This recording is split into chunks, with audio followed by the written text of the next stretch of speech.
Hi, welcome, welcome Next Witness Awake. I'm your host, Jonathan. Just goofing around here. This episode is a classic of me talking about experiences as a child, so I thought, hey, why not be a little childish on camera? I hope you enjoy, and I'll catch you next time.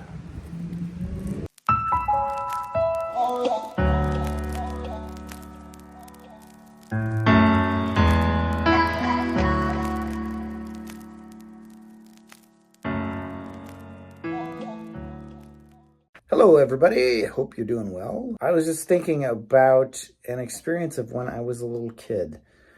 It would have been, I want to say, maybe the first or second grade.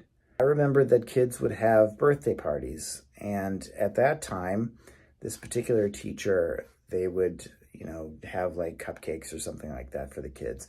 And I didn't much care about that stuff because, you could have that anytime.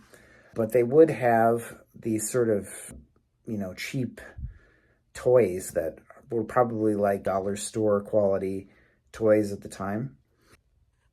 I, of course, didn't have anything like that. So I just was like, I really want these toys. There was this rubber Bowie knife. And, me being a little boy, thinking, ooh, a rubber knife, that's cool. I remember that all the kids in the class, the boys anyway, would get one of these toys, and I just really wanted it so bad. But me being a Jehovah's Witness kid, of course, that was never going to happen. And I remember I kind of snuck the one of those toys and played with it a little bit and just sort of checked it out and like, oh, okay, this is cool.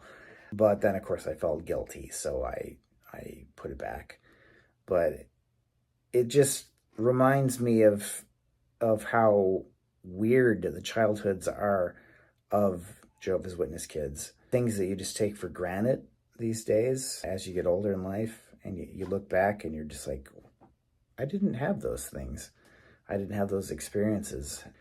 A kid who was a Jehovah's Witness, unless they're just like totally, mind washed and they're all about, preaching and about studying, and that's all they do, and they read their Bible when they're in class and that sort of thing. A lot of kids are just put in that situation and they don't really want to be there. They want to have those normal experiences. They don't want to spend the time in the hallway when there's a Christmas concert. They don't want to be excluded when there's a birthday party. It's just things that don't seem that important when you're an adult, but when you're a kid, it's part of the formative years of your life. And then you look back and you're like, you feel like there's something missing. I'm not sure what exactly made me think of that, but that's what I thought of, and I thought I'd share that little bit with you.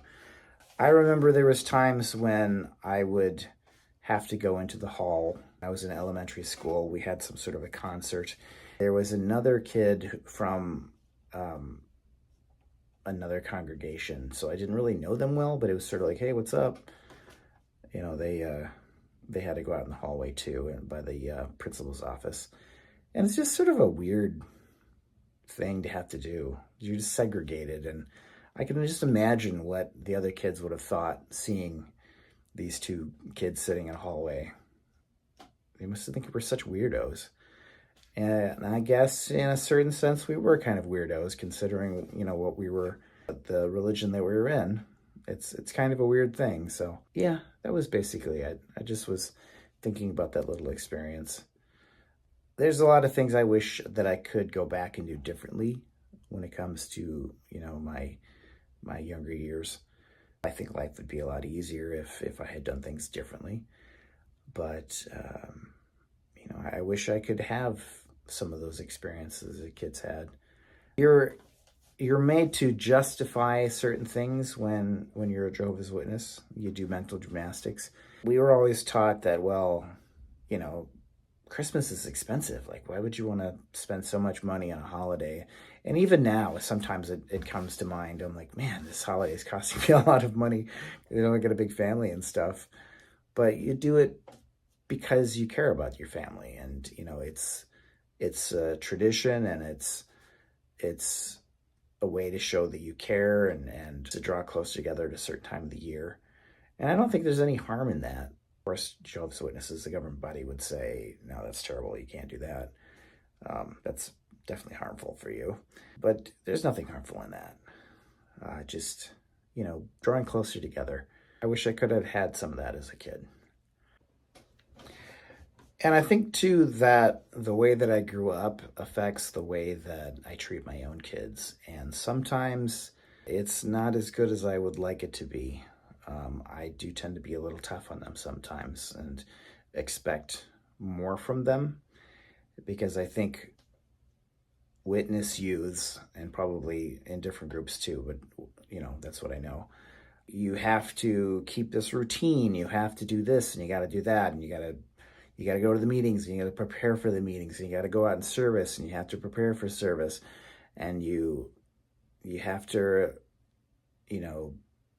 things have to be a certain way in your house, and you got to, always pick up after yourself, which isn't a bad thing, but I think everything is a little more regimented, and there's a lot more expectation on young Jehovah's Witnesses.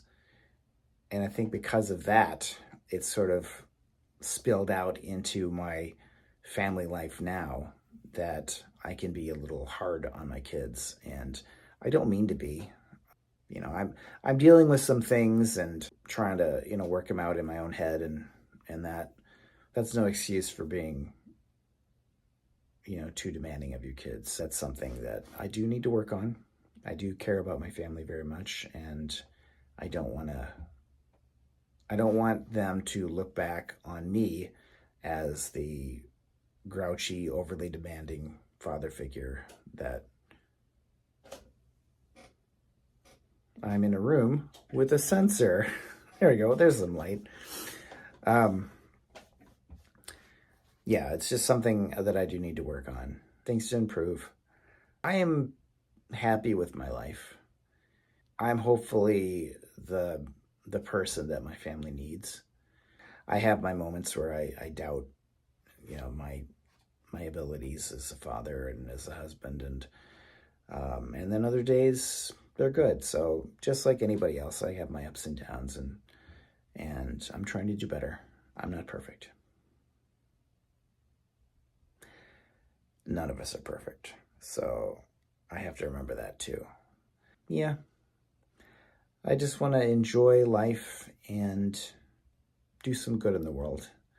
So that's why I do these videos, to help people out and, give them something to think about, and hopefully send them running away from cults. And maybe even motivating somebody who's in it to get out of it. I don't know. Maybe there's a PMO that's watching this video and goes, yeah, you're right. This isn't the best place for me to be. Maybe I should just make that happen. Maybe I should just get out. There is somebody that I know on Instagram who recently, last week actually, was their last meeting. It's nice to see. It's nice to see somebody get out of that situation. They're going to probably have some difficult times, because I'm not super familiar with all of their circumstance, and as far as family and friends and that sort of thing. It's got to be difficult, I'm sure. But difficulty doesn't mean that something isn't worth it. Sometimes the best things in life don't come free. They come with a cost. I paid a cost in not having a relationship with my mother anymore. Overall, life's good. So I can hope that my mom will eventually come out on the other side. Time will tell. So that is it. Thank you for watching, and I will catch you next time.